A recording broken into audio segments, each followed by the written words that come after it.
Well, hello. Welcome once again to working. And today, as you can see, we got a little bit of snow.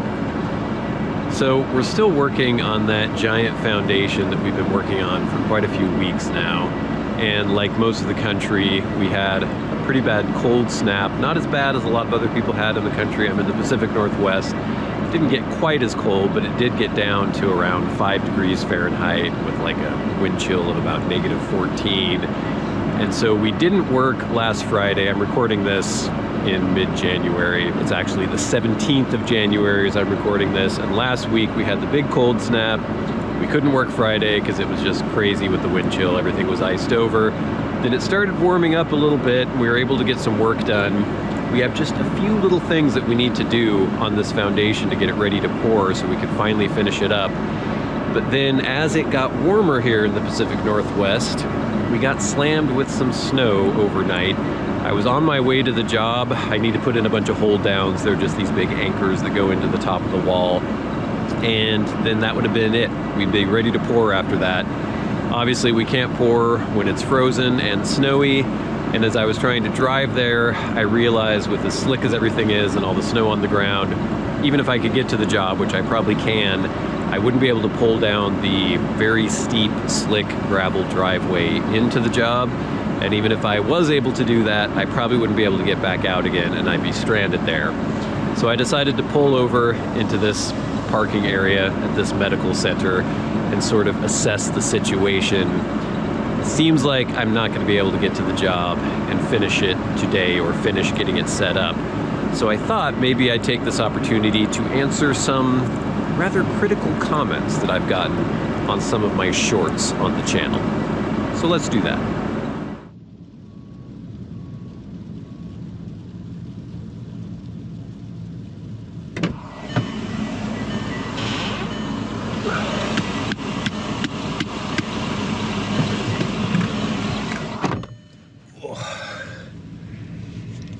It is snowing.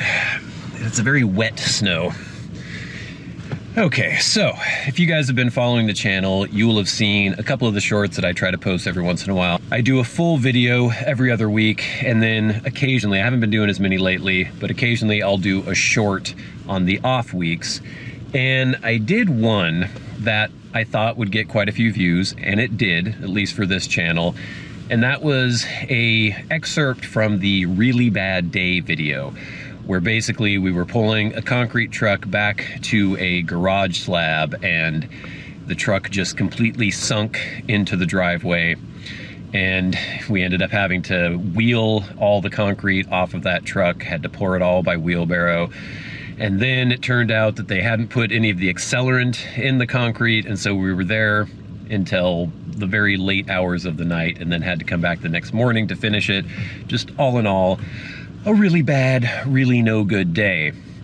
And anyway, I posted a short little 1-minute clip from that video as a short, just showing the truck getting stuck. And of course, we had lots of responses and a lot of comments from people who know a whole lot about construction apparently, who let me know what they thought about the situation. So let's read some of those. So the first one we got from @123MRKRABZ. You guys are idiots. Boy, and I thought I was stupid. There you go. @Pinstripe Pride 85. I could tell just by looking at that before he came down the hill that was gonna happen. A filled truck is way too heavy for that. You can see all the sand in that dirt. @Gabriel Hernandez. With how wet the soil looks and with all that standing water all around, it doesn't take rocket science to figure out that that was going to happen. That's why it's better to hire a pump. @Martine Baird 1406, 2 laughing crying emojis, and then Americans really need education, man. @Kurt Stoller 2454, driver was a dumbass, never walked the ground, must have listened to the contractor. If the guy talking is the contractor, he's a dumbass too. I was the guy talking. No tractor is going to pull a loaded mixer out after it's unloaded, maybe. If it's a big tractor, maybe. @Chris Brandenburg 3505, the driver and the concrete guy should know better. Laughing face emoji. @Phil Howard 8768, seriously guys, you mean to tell me you never thought of the weight of the truck to where you were taking it? It appears not, so lesson learned. At Ass Smith, 2597, this backseat contractor is laughing my ass off. Can see that contractor only learns the hard way, thinking he is working on concrete. Not exactly sure what that means. A lot of people just basically saying that we should have known better. We should have known that we couldn't back a fully loaded concrete truck on a driveway to a garage slab. So let me just answer these comments. There are a lot more. There are tons more. We pulled a concrete truck onto a driveway. Now, a driveway is supposed to be compacted fill. It's often pit run and spall rock and other gravels to facilitate drainage. You compact that down, and then you might put some gravel over top, maybe a gravel mix with some fines in there. You compact it all down, and you make sure that it can hold the weight. Because when you're building a house, there are a lot of large trucks that have to come in, and you have to be able to have a surface that can take that weight. Now, there is no reason why I should have assumed that the driveway was not filled and compacted properly. The people saying that I should have known just by looking at it, why? Like, why would I have known that? If the excavator says that he properly filled and compacted the driveway, I believe that he properly filled and compacted the driveway. You can't tell by walking on it. You couldn't tell by driving on it. We had normal vehicles on it all the time, and it was totally fine. We couldn't figure that out. We didn't know that until we had a fully laden concrete truck try to pull back onto that driveway. A snowplow just went by. They're trying to wall me up into a giant drift of snow here. So basically, all the people who said that we're idiots, we might be idiots, but not for the reasons that you're thinking that we're idiots. We had no idea that the driveway was improperly filled. We found out it was improperly filled when the concrete truck backed into it. The people who say that we should have checked beforehand, again, other than actually digging it all up and checking to see what the substrate is, I don't know how we would have checked that. You can't tell just by walking on it. You can't tell by driving normal trucks on it. So thank you for the input. Thank you for the feedback, but you are wrong. Okay, so there was also a short I posted recently in which we had poured the footing for the giant foundation that we're working on, and basically we had footing drains going under the footing through most sections to facilitate drainage. So you get a lot of rain, there's a lot of groundwater coming through, it'll fill up the footing, and so you want drains underneath the footing to get all that groundwater out of there. There was one section where there was a pipe going under the footing, but the pipe got clogged and kind of wrenched around inside the footing, and so it wasn't actually going through anymore. And so we had a lot of standing water in one part of the footing. And in the short, just again, I thought, oh, this will be a fun little thing. People like seeing water drain out of things. I poked a piece of rebar into the clogged section where the footing drain was supposed to be to allow the water to come through and drain out the footing. Didn't think anybody would have any issue with this, really. With the concrete truck, I figured there might be some people who had something to say. But with this, I didn't think there'd be any issue whatsoever. Wrong. At MarkGoin225, instead of cutting a hole under and possibly undercutting your footer, why don't you just get a pump and pump it out? I don't care if you're building a house or a hospital, you should always have a pump. Okay. At Rational Pearl, or Rational Pear 1816, that's a pretty shit footing if you can stick a rebar under it at grade. Okay. At Alex-SV8TO, I wouldn't build anything on that footing. Absolutely not supposed to go under any part of that footing as easily as you did. Now you have to excavate and pump concrete to stabilize. At Christian Adams 7386, fail! I would fire you as soon as I saw you do that.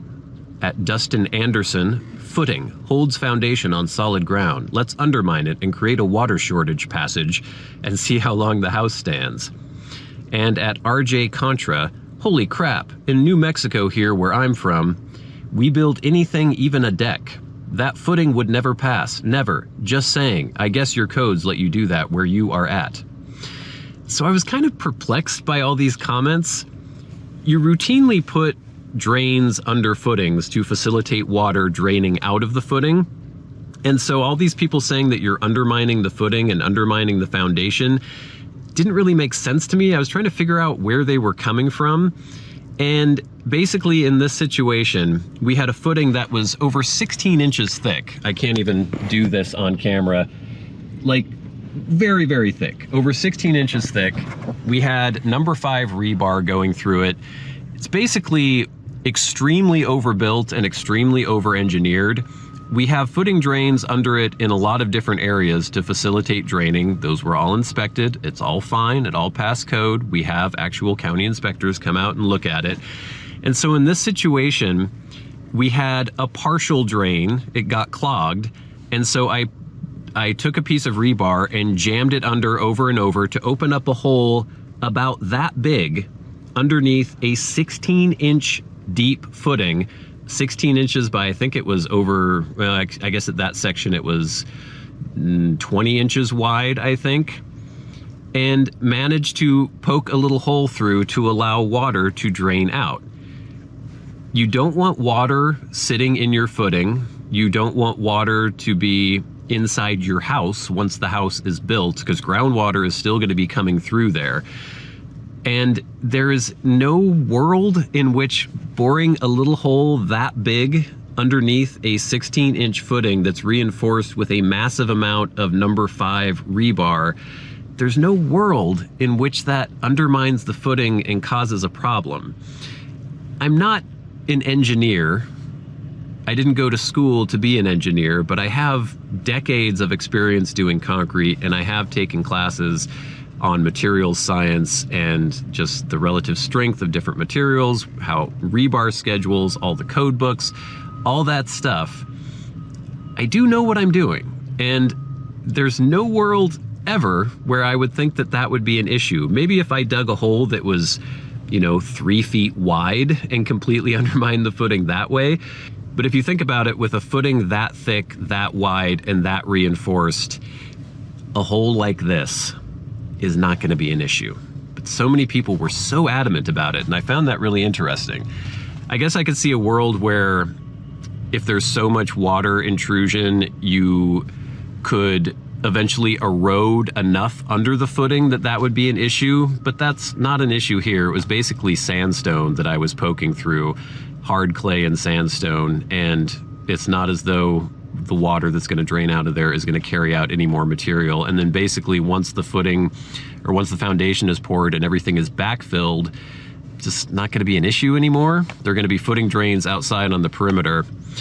So yeah, it's always interesting to see how people who are watching videos on YouTube from the comfort of their own homes become an expert on your job, even though they haven't been there. They have no idea what's going on. They don't know the relevant codes where I live. They don't know the PSI that we poured the concrete at. They don't know the mix. They don't know the reinforcing schedule and the steel. I don't know. It's kind of funny. And that's something that only men do. There's that whole meme about mansplaining, and I always found that ridiculous because I enjoy it if I don't know something. I like it when somebody tells me, this is what's going on. If I need to learn something, I like that there are people who are willing to learn. And because I'm always interested in learning, if I tell something, a bit of information, I don't think of it as me being weird and mansplaining to them. I think of me as helping them because I like to be helped in the same way. If I don't know something, I appreciate it when somebody teaches me about it. So mansplaining, I think, is nonsense, but there is this tendency in certain men, and especially in certain industries, to really feel as though they are the only person who has some sort of secret hidden information and that everyone else is an idiot. And they have this tendency to want to display that knowledge to the world, even if it's a complete stranger and they're commenting about a situation about which they know absolutely nothing. So anyway, don't worry, the foundation is fine. We're going to be pouring that foundation soon. The house will stand. There will not be any issues. And in almost 30 years of pouring concrete, I have never had a problem as far as a house falling down or anything like that. There's never been a single time where somebody has had to come back to us and complain that a structure we built for them wasn't strong enough or did not stand. So there you go. Snow plows are working here. I'm hoping maybe my drive home is gonna be a little bit easier. And hopefully within the next couple of days, things will thaw out enough that we'll be able to get in there, finish that foundation, and we'll be able to get a pump in there and pump the concrete. So I think, depending on the schedule, that will probably be the next video you see, is us actually pouring that giant foundation. And wait till you see it, because it's a big one.